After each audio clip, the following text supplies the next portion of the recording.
right, let's talk a little bit about ALAP ASAP, okay? As I'm drawing my ALAP ASAP, somebody type into me what ALAP ASAP means. Simulated dynamics, don't mind that, that's pretty good. Right, it's maximizing the contrast, right? Instead of obeying like the standard rules of a dot and a cut, instead we maximize the contrast between the two. And it's a way to simulate dynamics, right? It's a way to make the long note seem even more important than it already seems. Piper's solution to the inability to play dynamics. It's one of the solutions, yes. Or it's one of the workarounds. That's right. So we're maximizing the contrast, okay? And you could think about that. We do that in other types of art as well, right? Like in order to make a red stand out more, presumably you would take the complementary color and subdue that a little bit, right? So you would crank up the value of the red and shut down the value of the green to make red stand out a lot more if you're a visual artist. And we obviously, whenever we do any sort of visual photo editing, there's contrast is always a big option for us, right? So you could take the actual image that was captured and then you can change it to achieve a certain effect, right? And we're doing the same thing here. Here's what this would typically mean. What is, in standard Western music, what does a dot do to a note? It increases the note that it dots by half of its original value. So the original value of this note was what? It was 1/2 of a beat because it's, in this case, it's an 8th note. And so by adding a dot, we add half the value to the note. Therefore, this note's now 3/4. And then this note also used to be an 8th note, but then we added this little flag to it. And what does adding a flag do to a note? Yeah, you cut the value in half. Just over here, right, to the right. We could take our standard quarter note.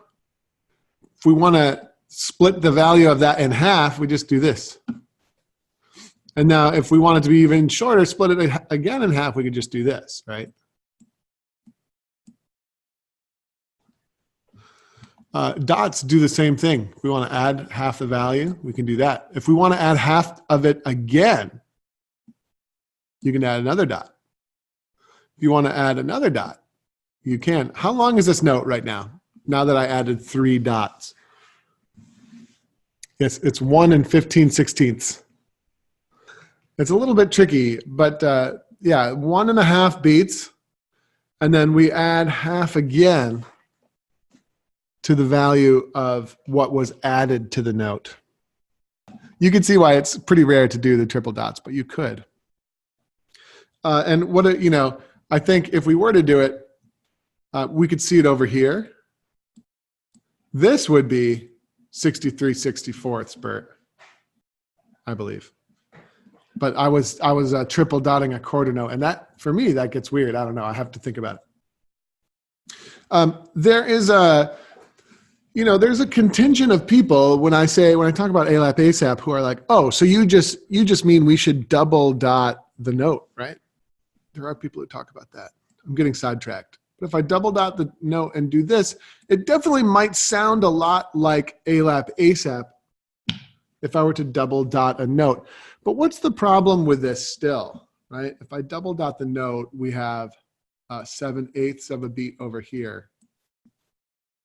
We have 1/8 of a beat over here. What's the problem with dotting and beaming in general, though? Is not that it doesn't account for fusion. It's that it remains proportional. Okay?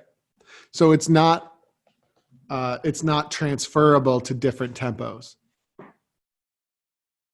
Okay? It might be ASAP, right? So we could talk about that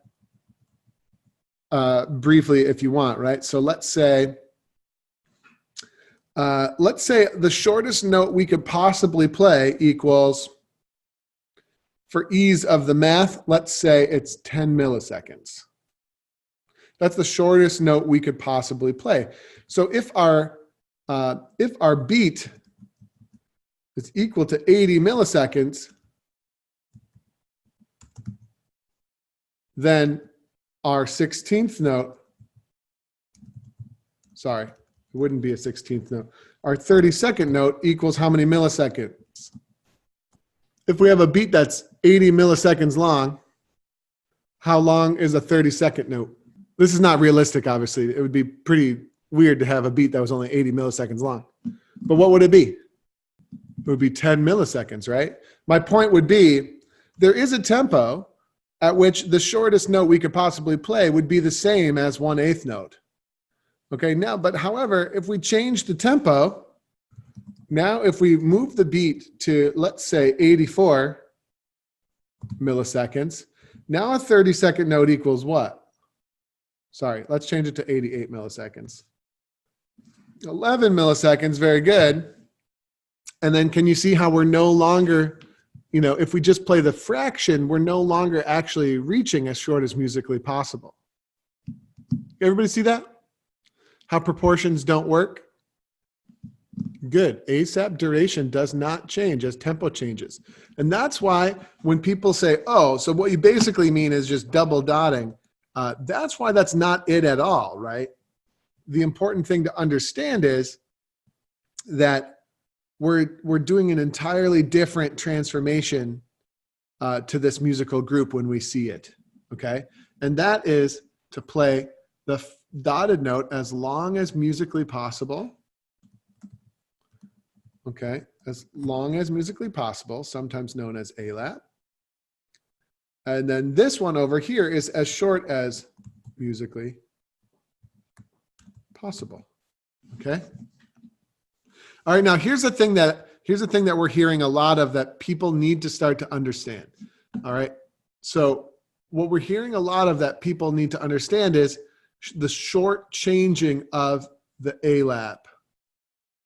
Okay, if you short change the ALAP, if you don't actually get the right value of this note and you play it too short in duration, there are two things that could possibly happen, or both. What are the two things, the two really negative consequences that could happen if we shortchange this note?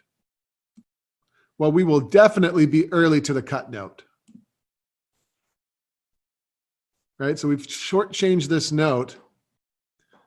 Okay? We are either going to come in ahead of the next beat, or we are going to, there's only two options. Or we are going to lengthen the cut note. Now, those are the only two options. So when people just take a wild guess about how long the dotted note should be, the result is almost always shortchanging it, which always results in either rushing or rounding, and then a lot of times both. So one of the things that happens when we play dot cut tunes is that a lot of people are getting feedback that they're rushing the beat all the time.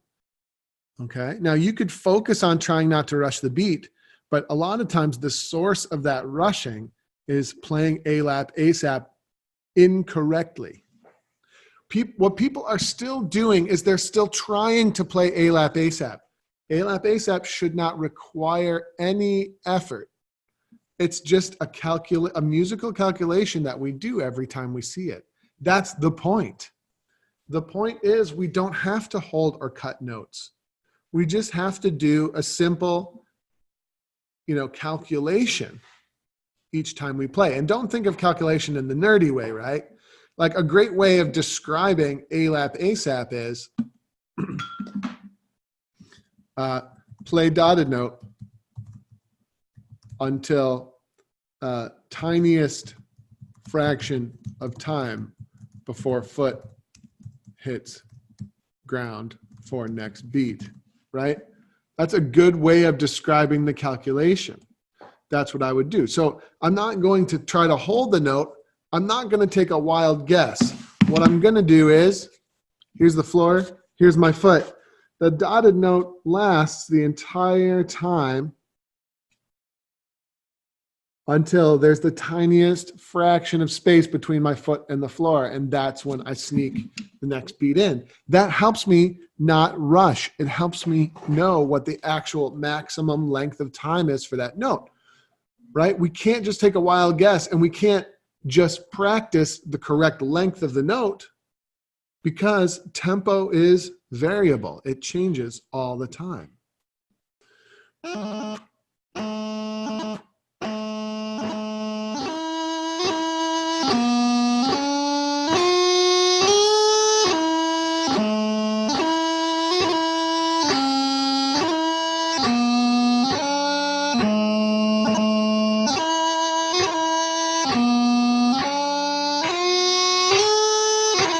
And George Allen is a great playground to start to think about that.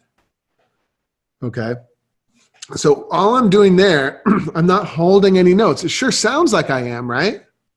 It sure sounds like what my teacher wants when they tell me to hold. But what I'm doing there is a simple, repeatable, fundamental thing that never changes. Okay. Which is I'm playing the dotted note until my foot is basically on the ground for the next beat, and that is when I sneak in my ASAP note, right? And we could be nerds about it too, right? ALAP equals the beat minus ASAP. Okay, but if we were to sub some actual realistic numbers into there, what you would find is, like, what's the standard if the beat is 60 beats per minute? How long is the beat? 1 second, right? Or in this case, let's call it 1,000 milliseconds, right? And then minus the shortest note we could possibly play, it's probably realistically more like 30 milliseconds. Why don't we round up? Why don't we call it 50 milliseconds? Okay, how long is ALAP? You don't have to be a rocket scientist to figure this out. Look how long that is, right? Now, if the tempo changes to 120 beats per minute, how long is our beat now, right? The ALAP would be 450 milliseconds because we can't play as short as musically possible any shorter.